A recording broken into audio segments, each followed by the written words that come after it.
तो hello dear students, हम बात कर रहे थे बिल ऑफ एक्सचेंज की।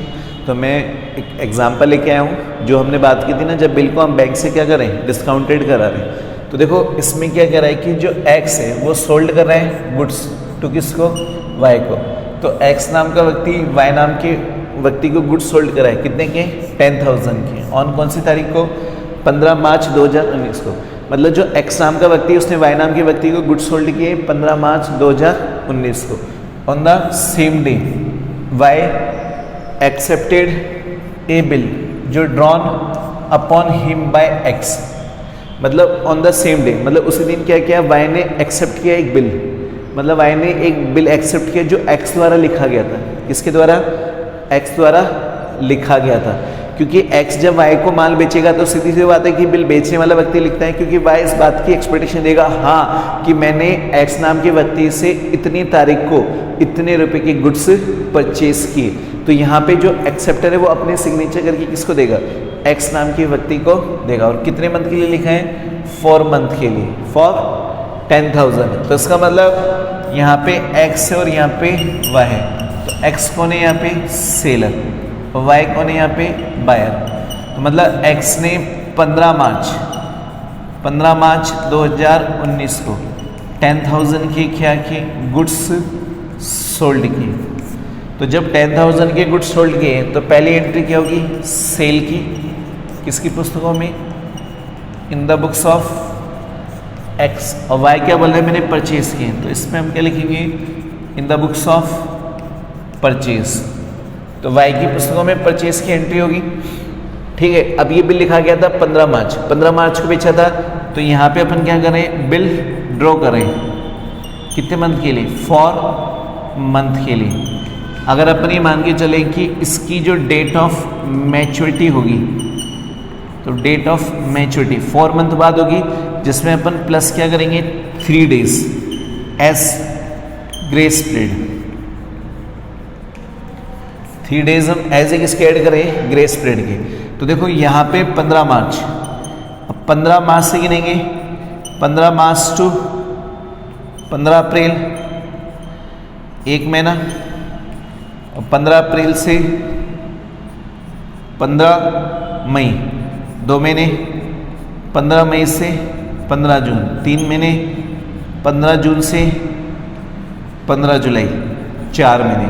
तो इसका मतलब मार्च अप्रैल मई जून जुलाई क्यों होगा, क्योंकि इसमें मार्च का पूरा महीना थोड़ी आ रहा है, 15 मार्च से गिन रहे हैं। तो इसका मतलब मार्च से अप्रैल से मई से जून, और जून से जुलाई। तो 4 महीने कंप्लीट हो रहे हैं 15 जुलाई को। इसमें 3 दिन ऐड करेंगे तो इसकी जो एक्चुअल ड्यू डेट आएगी वो 18 जुलाई मानी जाएगी। मैंने आपको बताया था जब मंथ में होता है डेटा, तो मंथ के हिसाब से कैलकुलेशन होती है। तो यहाँ पे अपन ये मान के चलेंगे कि जो ड्यू डेट आएगी, तो यहाँ पे जो डेट ऑफ मैच्योरिटी होगी बिल की, वो कब होगी, 18 जुलाई 2019 को होगी। क्यों, क्योंकि इसमें अपन ने 3 दिन किसके ऐड किए, ग्रेस पीरियड के ऐड किए। आ रही बात समझ में आ रही है। तो इसका मतलब हमने ड्यू डेट भी कैलकुलेट करना सीख लिया।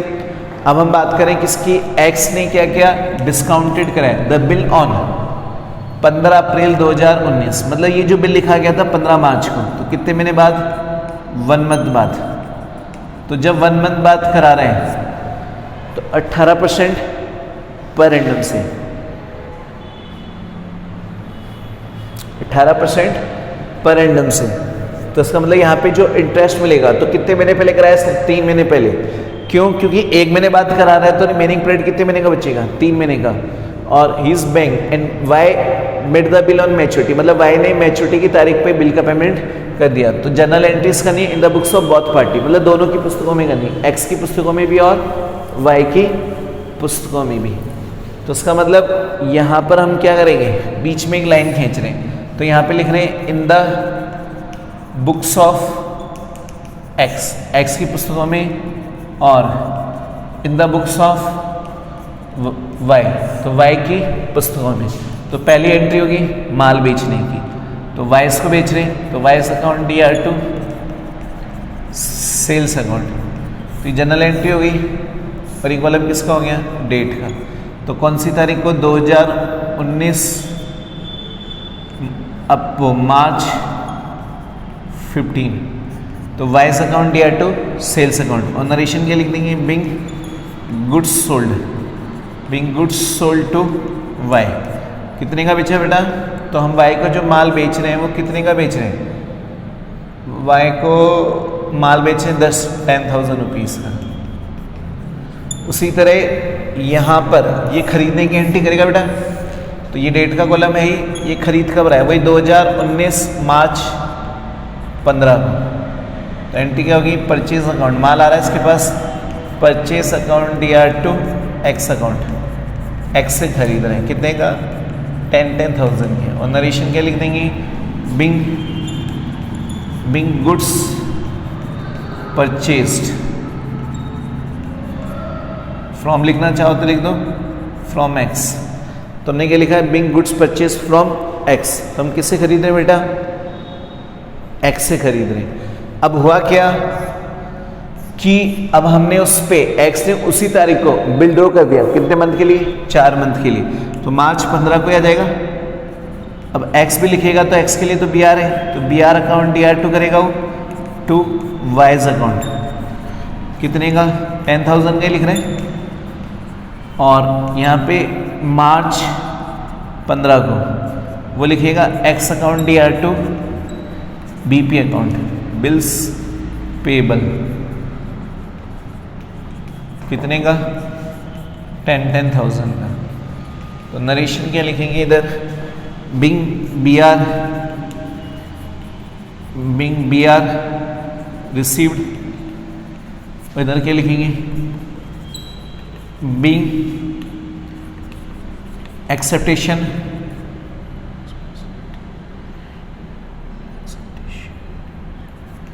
गिवन, हमने अपनी क्या दिए, एक्सपेक्टेशन दी है।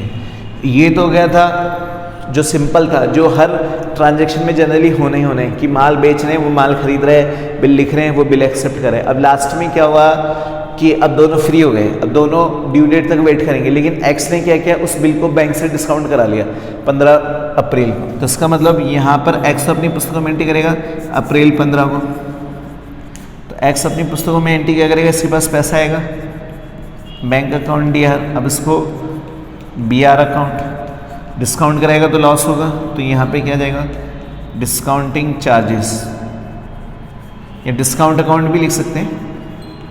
देखो ये तो सवाल पे डिपेंड होता है क्या लिखना है, bank account DR discounting charges account DR to BR account. आ रही बात समझ में बेटा, तो bank account DR discounting charges account DR to BR account.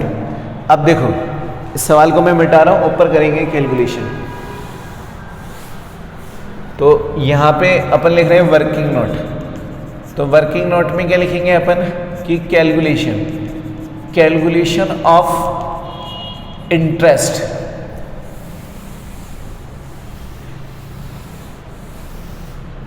तो calculation of interest charge by bank,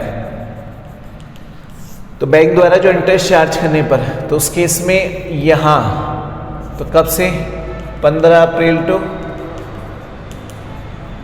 वैसे देखा जाए तो 15 अप्रैल टू कब तक होना चाहिए था, 18 जुलाई, या 15 अप्रैल टू 15 जुलाई होना चाहिए, तो 3 दिन तो ग्रेस पीरियड हो रहा है, तो इसका मतलब 3 मंथ्स के लिए हो गया। कितने मंथ के लिए हो गया बेटा, 3 मंथ्स के लिए। कितने का था, एट द रेट 18% पर एंडम से, तो 10,000 का बिल था, 18% निकालेंगे मल्टीप्लाई करके 3/12, तो अब अपन कैसे निकालेंगे, तो 10,000 इंटू 18/100,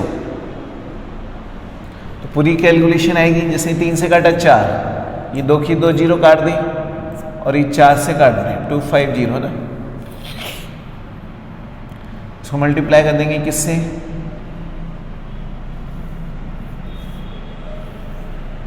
10,000 है ना, 100 ही तो बचेगा,